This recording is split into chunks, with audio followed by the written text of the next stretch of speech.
الحمد للہ رب العالمین والعاقبۃ للمتقین والصلاة والسلام علی سید المرسلین وعلی آلہ واصحابہ اجمعین اما بعد فاعوذ باللہ من الشیطان الرجیم بسم اللہ الرحمن الرحیم وما ابرئ نفسی ان النفس لامارۃ بالسوء الا ما رحم ربی صدق اللہ مولانا العظیم وبلغنا رسولہ النبی الامین المکین الکریم ونحن علی ذلک لمن الشاہدین والشاکرین والحمد للہ رب العالمین۔ محترم سامعین، آئیے کچھ عرض و معروض سے قبل آقائے نامدار مدینے کے تاجدار جناب روح فدا محمد عربی صلی اللہ تعالی علیہ وسلم کی بارگاہ بیکس پناہ میں درود و سلام کی ڈالی نچھاور کریں اور پڑھیں بآواز بلند اللہم صلی علی سیدنا شفیعنا حبیبنا کریمنا مولانا محمد وبارک وسلم صلاۃ و سلام علیک یا رسول اللہ صلی اللہ تعالی علیہ وسلم۔ محترم سامعین، رمضان المبارک کا یہ دوسرا جمعہ اور پہلا عشرہ مکمل ہو کر کے دوسرا عشرہ بھی چالو ہوا۔ اللہ تبارک و تعالیٰ نے رمضان المبارک کا مقدس اور پاکیزہ مہینہ اپنے بندوں کو عطا کیا کہ ہمارے بندے جب اپنی بھوک اور پیاس کی صعوبتیں برداشت کریں گے تو ان کے اندر سے جو برائیاں ہیں ختم ہو جائیں گی اور ان کے اندر تقوی اور پرہیزگاری گامزن ہو جائے گا۔ میں نے جس آیت مقدسہ کی تلاوت کا شرف حاصل کیا، وما ابرئ نفسی ان النفس لامارۃ بالسوء الا ما رحم ربی، یعنی کوئی شخص اپنے نفس سے بچ نہیں سکتا، اپنے نفس سے بچ نہیں سکتا اگر اللہ تبارک و تعالیٰ اس پر رحم نہ فرمائے۔ پچھلے جمعہ کو میں نے بتایا تھا کہ اللہ تبارک و تعالیٰ نے 3 قسم کے مخلوق کو پیدا فرمایا۔ پہلا وہ جس میں فرشتوں کی جماعت آتی ہے، دوسری وہ جس میں انسان کا نام آتا ہے، تیسرا وہ جس میں جانوروں کا نام شمار کیا جاتا ہے۔ 3 قسم کے مخلوق کو رب تبارک و تعالیٰ نے پیدا فرمایا۔ اس کی تفصیل میں نے پچھلے جمعہ کو بتا دیا تھا۔ تو جو انسان عقل کی مانتا ہے، جو شخص اپنے عقل کے کہے پر تسلیم کرتا ہے، جو انسان اپنے عقل کی پیروی کرتا ہے، وہی انسان ہمیشہ کامیاب ہوتا ہے۔ اور خاص کر کے رب تبارک و تعالیٰ کی بارگاہ میں جب عبادت کرنے کی بات آتی ہے، اس وقت سب سے زیادہ جو دشمن ہوتا ہے، جو روکنے والا ہوتا ہے، شیطان سے بھی کئی گنا زیادہ اس کو روکنے والا اس کا خود ہی نفس ہوتا ہے۔ اگر نفس پر انسان قابو پا جائے تو اس کے اندر تقوی اور پرہیزگاری آ جائے گی۔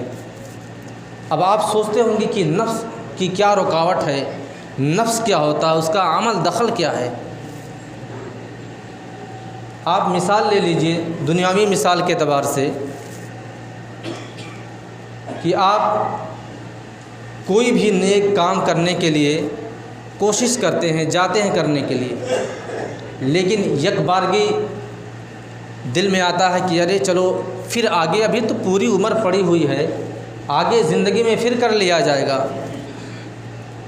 دوسری مثال یہ کہ اگر کسی شخص سے یہ کہا جائے کہ آپ کے چہرے پر نور نہیں ہے، داڑھی نہیں ہے، آپ رکھ لیں، سوچے گا ارے ابھی تو پوری عمر پڑی ہے، رکھ لیں گے۔ اب آپ سوچیں اس کو روکنے والا کون روک رہا ہے؟ شیطان نہیں روک رہا ہے، اس کا نفس روک رہا ہے کہ ارے بھائی ابھی تو آپ کی پوری زندگی پڑی ہے، آپ اپنی زندگی میں کبھی بھی داڑھی رکھ لیں گے۔ آپ کو کون روکتا ہے؟ شیطان نہیں آ کے روکتا ہے، آپ کا خود جو آپ کے اندر آپ کا نفس ہے وہی روک رہا ہے، وہی رکاوٹ پیدا کر رہا ہے۔ تو پتہ یہ چلتا ہے کہ اگر کوئی شخص، اچھا نفس پر قابو کیسے کیا جائے؟ نفس پہ قابو کرنے کا طریقہ کیا ہے؟ اللہ تبارک و تعالیٰ نے جب عقل کو اور نفس کو پیدا فرمایا، دونوں چیزوں کو جب پیدا فرمایا رب تبارک و تعالیٰ نے، تو سب سے پہلے رب تبارک و تعالیٰ نے عقل کو بلایا اپنے پاس اور اس سے پوچھا کہ میں کون ہوں۔ عقل سے پوچھا گیا، رب تبارک و تعالیٰ نے پوچھا کہ میں کون ہوں، تو اس نے کہا کہ وانا عبدک وانت ربی، میں تیرا بندہ ہوں اور تو میرا رب ہے۔ لیکن جب اسی جگہ پر دونوں لوگوں کو بلایا گیا، عقل کو بھی نفس کو، اور یہ دونوں چیزیں، دونوں صفت صرف انسان کے اندر پائی جاتی ہیں، اور دونوں سے رب تبارک و تعالیٰ نے سوال کیا۔ عقل تو اپنا جواب اچھا اور بہتر احسن دے کر کے کنارے ہو گیا، نفس کی باری آئی، رب تبارک و تعالیٰ نے نفس سے پوچھا کہ میں کون ہوں؟ نفس نے کہا انت انت انا انا، تو ہے، میں ہوں۔ یعنی وہی غرور دکھا دیا رب تبارک و تعالیٰ کے سامنے کہ تو ہے اور میں ہوں، غروریت اس کے اندر آ گئی۔ تو رب تبارک و تعالیٰ نے حکم دیا کہ نفس کو 100 سال تک جلایا جائے۔ نفس کو جب 100 سال تک جلایا گیا اور جب جلانے کے بعد پھر رب تبارک و تعالیٰ کے سامنے اسے پیش کیا گیا، تو رب تبارک و تعالیٰ نے پھر سوال کیا میں کون ہوں؟ پھر اس نے کہا انت انت انا انا، تو ہے، میں ہوں۔ پھر غرور دکھایا۔ پھر رب تبارک و تعالیٰ نے حکم دیا کہ نفس کو 100 سال تک بھوکا اور پیاسا رکھا جائے، نفس کو 100 سال تک بھوکا اور پیاسا رکھا جائے۔ جب 100 سال پورا ہو گیا پھر نفس کو بلایا گیا، پھر رب تبارک و تعالیٰ نے سوال کیا نفس سے کہ میں کون ہوں؟ تب جا کے اس نے کہا کہ وانا عبدک وانت ربی، میں تیرا بندہ ہوں، تو میرا رب ہے۔ اب اس سے پتہ یہ چلتا ہے کہ اگر ہمیں اور آپ کو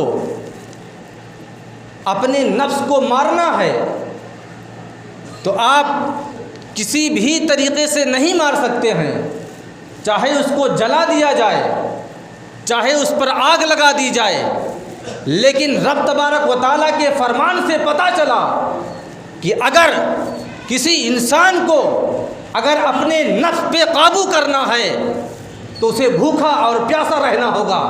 اب سوچئے رب تبارک و تعالیٰ نے اپنے بندوں پر کتنا بڑا کرم فرمایا کہ 1 مہینے کے لیے اپنے بندوں کو ایسا مہینہ عطا فرمایا کہ میرا بندہ اگر 1 مہینے تک بھوکا رہے گا تو یقیناً اس کا نفس مر جائے گا، اس کا نفس اس کے اندر سے ختم ہو جائے گا، اور جب نفس مر جائے گا تو اس کے اندر تقویٰ اور پرہیزگاری آ جائے گی۔ اسی وجہ سے رب تبارک و تعالیٰ نے ہم بندوں کو ہم پر رحم فرما کر کے ہمیں رمضان المبارک جیسا مبارک اور متبرک مہینہ عطا فرمایا ہے۔ سوچئے کیوں؟ تاکہ میرا بندہ سیدھے راستے پر چلے، تاکہ میرے بندے کے اندر جو گناہ کرنے کی صلاحیت ہے ختم ہو جائے، اور جب بھوکا اور پیاسا رہے گا تو اس کے اندر سے نفس مر جائے گا۔ آپ سوچیں، آپ خود ہی اندازہ لگائیں کہ غیر رمضان میں آپ اپنی ہی مثال اپنے اوپر لے لیا کریے کہ جب آپ کوئی بھی برائی کرنے کے لیے سوچتے ہیں تو کر بھی بیٹھتے ہیں، لیکن رمضان المبارک ایسا مبارک مہینہ ہے کہ جب انسان کچھ غلط کرنے کی کوشش کرتا ہے یا غلط کرنے کی سوچتا ہے تو سوچتا ارے یار تو رمضان المبارک کا مہینہ چل رہا ہے، اس مہینے میں بھی نہیں رکوں گا تو پھر کب رکوں گا؟ اب سوچئے کہ بھوک اور پیاس یہی ایک چیز ہے جو آپ کے نفس کو مار سکتی ہے، اور جب آپ کا نفس مر جائے گا تو پھر آپ کے اندر تقوی اور پرہیزگاری آ جائے گی۔ سوچئے اب لوگ سوچتے ہیں کہ یار 11 مہینے تک تو کوئی اتنی زیادہ تعداد میں مسجد میں نہیں آتا، نہ لوگوں کے سروں پر ٹوپیاں ہوتی ہیں، نہ لوگوں کا میل ویوہار، ان کے بولنے کا انداز اس طرح نہیں ہوتا جو رمضان المبارک میں ہوتا ہے۔ تو اب ہمیں اور آپ کو اندازہ لگانا چاہیے کہ رب تبارک و تعالیٰ کو جو فرمان ہے کہ اگر نفس کو مارا جا سکتا ہے تو صرف اور بھوک اور پیاس سے، تو پتہ چلا کہ اگر آج ہم بھوک اور پیاس جو برداشت کر رہے ہیں، یہ رب تبارک و تعالیٰ کا ہم پر بہت بڑا کرم ہے۔ ہم روزے رکھ کر کے اللہ پر احسان نہیں کر رہے ہیں، بلکہ رب تبارک و تعالیٰ کا احسان ہم پر ہے کہ ہمیں اپنے نفس کو مارنے کے لیے 1 مہینے کا روزہ عطا فرمایا۔ اور آپ یہ بھی جان لیں کہ رمضان المبارک تو اتنا مبارک اور متبرک مہینہ ہے کہ اس کی ہر ساعتیں نیکیوں سے بھری پڑی ہیں۔ اب لوگ سوچتے ہیں کہ صبح میں سحری جب کرنا ہوتا ہے کتنی مشکل سے لوگ اٹھتے ہیں۔ اگر رمضان المبارک میں کسی کو کہہ دیا جائے اٹھنے کے لیے تو بہت مشکل ہو جائے گا۔ اگر 100 لوگوں سے آپ کہیں گے اٹھنے کے لیے تہجد میں تو ایک ہی آدمی اٹھ پائے گا، لیکن رمضان المبارک ہے، اگر 100 لوگوں سے آپ نے کہا تو 100 کے 100 لوگ اٹھ جاتے ہیں۔ یہ سب، اور جب آپ اٹھتے ہیں، آپ سو رہے ہیں تب بھی آپ کی نیکیاں لکھی جاتی ہیں، لیکن جب آپ سحری کرتے ہیں تو رب تبارک و تعالیٰ کی ساری رحمتیں آپ پر نازل ہو جاتی ہیں، ساری رحمتیں۔ آپ سحری کھا رہے ہیں، اپنی بھوک اور پیاس ختم کر رہے ہیں، اور ادھر رب تبارک و تعالیٰ آپ کی نیکیوں میں اضافہ کرتا جا رہا ہے، اضافہ کرتا جا رہا ہے۔ ایسے ہی دوسری جو ساعت ہوتی ہے افطاری کی، سوچئے بندہ روزہ رکھے ہوئے ہے، اس کے سامنے ٹھنڈے پانی موجود ہیں، بہترین اشیاء کھانے کی موجود ہیں، چاہے تو کمرے میں جائے اپنے گھر میں بند کر کے چوری چپ کے کھا لے، کچھ بھی 2-4 لقمہ کھا لے، منہ صاف کر لے، آئے تو لے کر رکھ لے، کوئی جان پائے گا؟ کسی کو پتہ نہیں چلے گا کہ بندہ روزہ نہیں ہے۔ تو روزہ ایک ایسی عبادت ہے جس کے بارے میں صرف یا تو وہ بندہ جانتا ہے یا تو پھر رب تبارک و تعالیٰ ہی جانتا ہے۔ یہ ایسی عبادت ہے، اور عبادتیں تو آپ اس کے اندر ریاکاری کر سکتے ہیں، لیکن روزہ ایک ایسا عبادت ہے، ایسی عبادت ہے کہ صرف یا تو آپ جانیں گے یا تو آپ کا رب جانے گا کہ آپ روزے سے ہیں کہ نہیں ہیں، دوسرا کوئی اندازہ نہیں لگا پائے گا۔ اور رب تبارک و تعالیٰ کا فرمان بھی ہے کہ انا صوم لی و انا اجزی بہ، یعنی روزہ میرے لیے ہے اور میں ہی اس کی جزا ہوں۔ رب تبارک و تعالیٰ نے یہ نہیں فرمایا کہ میں اس کا بدلہ دوں گا اپنے بندے کو، یا میں اس کی جزا اپنے بندے کو عطا کروں گا، نہیں۔ اب آپ ایک چھوٹے سے واقعے سے سمجھیں۔ محمود غزنوی ایک بادشاہ گزرے ہیں، وہ ایک مرتبہ بہت خوش ہوئے، ان کا دربار لگا ہوا تھا، کافی ہجوم تھا آپ کے دربار میں۔ اب پتہ نہیں کیا بات تھی، کس وجہ سے آپ بہت زیادہ خوش تھے اس دن۔ محمود غزنوی نے اپنے دربار میں اعلان کیا کہ آج میری طبیعت اتنی خوش ہے کہ جو شخص جس گھر پہ ہاتھ رکھ دے گا، جس بلڈنگ پہ، جس عمارت میں، جس زمین پر، جس خزانے پر، یعنی جو بندہ جہاں اپنا ہاتھ رکھ دے گا اس ملک میں کہیں بھی، وہ اسی کا ہو جائے گا۔ تمام سارے لوگ، کوئی خزانے پہ ہاتھ رکھ رہا ہے، کوئی بلڈنگ پہ، کوئی عمارت پہ، کوئی کوٹھیوں پہ، کوئی کسی اور جگہ، کوئی پراپرٹیوں پر، حتیٰ کہ ہر چیز پہ لوگ قبضہ کر لیے۔